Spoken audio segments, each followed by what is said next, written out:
The Sega 32X, it was a real piece of shit, but in its limited lifespan, it managed to put out some decent games. So we're ranking every co-op Sega 32X game, from worst to best.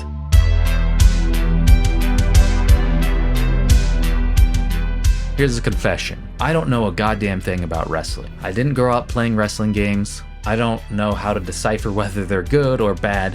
To me, it's not my area of expertise. So take what I have to say with a grain of salt, but I'm not a real big fan of the wrestling games, to be honest. There are two wrestling games on the Sega 32X. The first one I'm going to talk about is WWF WrestleMania, the arcade game. Despite its promise of a faster paced and entertaining wrestling experience, it falls short of delivering an authentic WWF wrestling game, emulating acclaimed Mortal Kombat series more than actual wrestling. It features button mashing, luck-based 2 out of 3 falls matches against the clock, with confusing controls and exaggerated over-the-top moves that quickly lose appeal. The limited roster of 8 superstars and the lack of depth in single-player modes hinder its longevity, while the 2-player mode adds some replay value. It ultimately disappoints. It does have 2-player tag team, so at least there's that.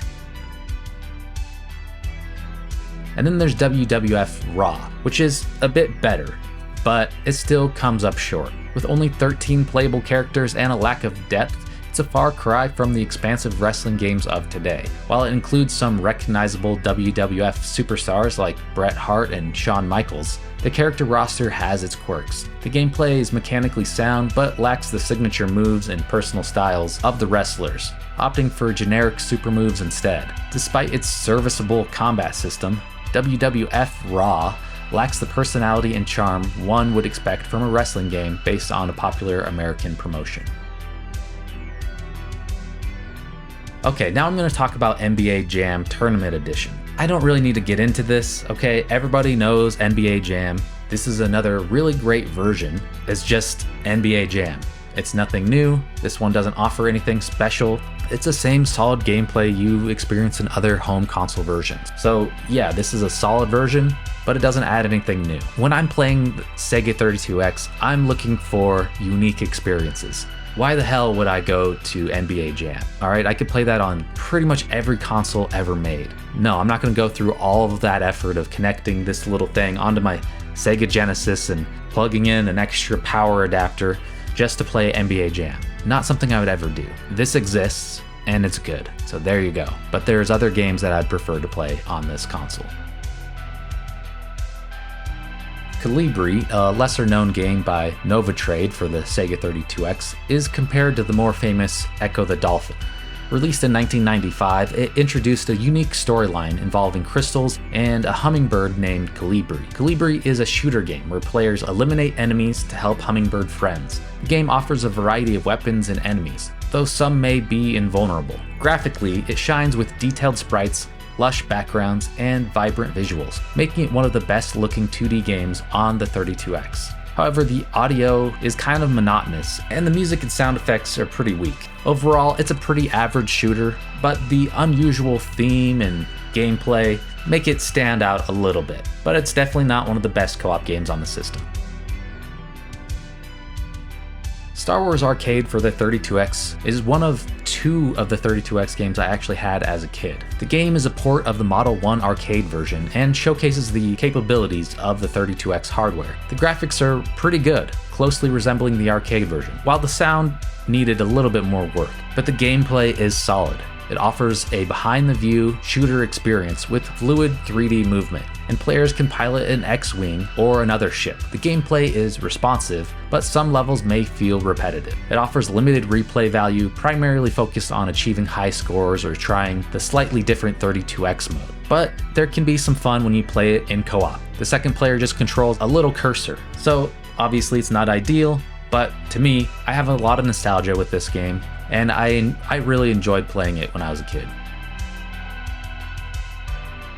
Shadow Squadron is kind of the spiritual successor to Star Wars Arcade, even though it's not officially licensed as a Star Wars game. Unlike its predecessor, which was limited in scope, Shadow Squadron offers more freedom and depth. Players can choose between 2 different ships, reminiscent of X-Wings and Y-Wings, each with unique characteristics. The game provides a sense of roaming freedom rarely seen on consoles at the time. While it may not match the PC's capabilities, Shadow Squadron offers exciting space battles, challenging gameplay, and a different take on 3D shooting that sets it apart from the crowd. Despite being a hidden gem on a failed console, it deserves recognition as a standout title in the 32X library.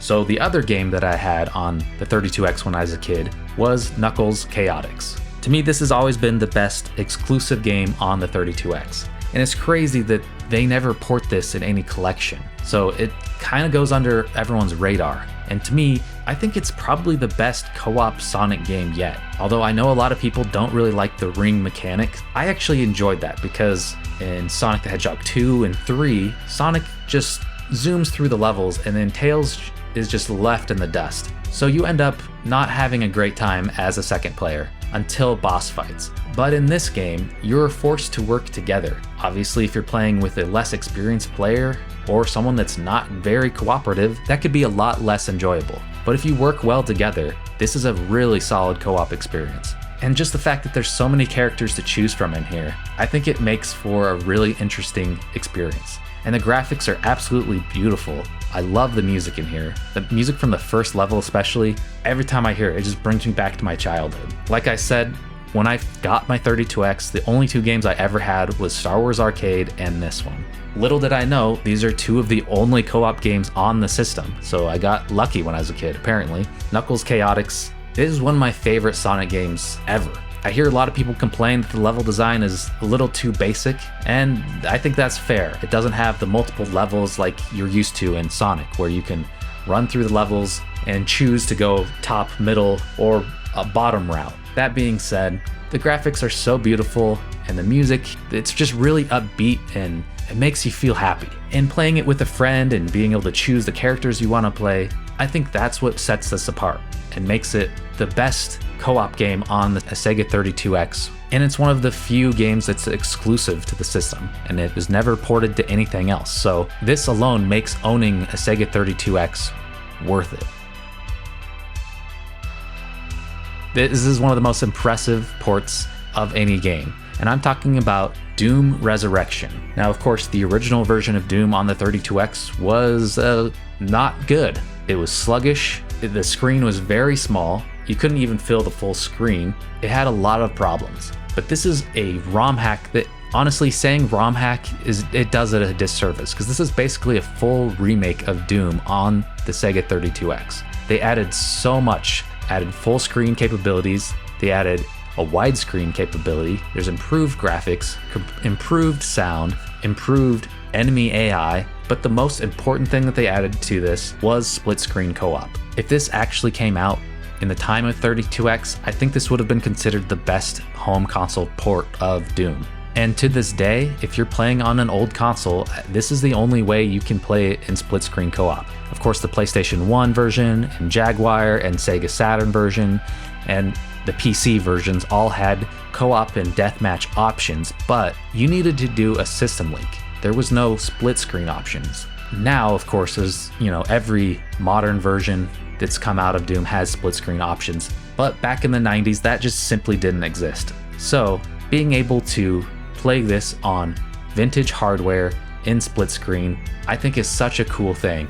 Yeah, it makes it the best co-op 32X game, and I know it's not one of the official original releases, but it's way too good not to talk about it. I'm just thoroughly impressed. Oh yeah, and if that's not enough, they actually added the capability to do a system link. If you had the system link cable that was used for Zero Tolerance on Sega Genesis, 2 Sega Genesis consoles with 2 32X consoles, and 2 ROM carts with Doom Resurrection on each one and do a system link, you can each have your own screen and play it that way. I don't know if I'll ever do that because I only have one 32X, so I don't necessarily want to gather another one just for the sake of playing this, but I'm glad that exists. I can't say enough about this. It's an incredible version of Doom. They keep adding more and more to it, so there might be future updates as well. Anyway, well done to the team who worked on this. It's incredibly impressive. It's without a doubt the best ROM hack I've ever seen.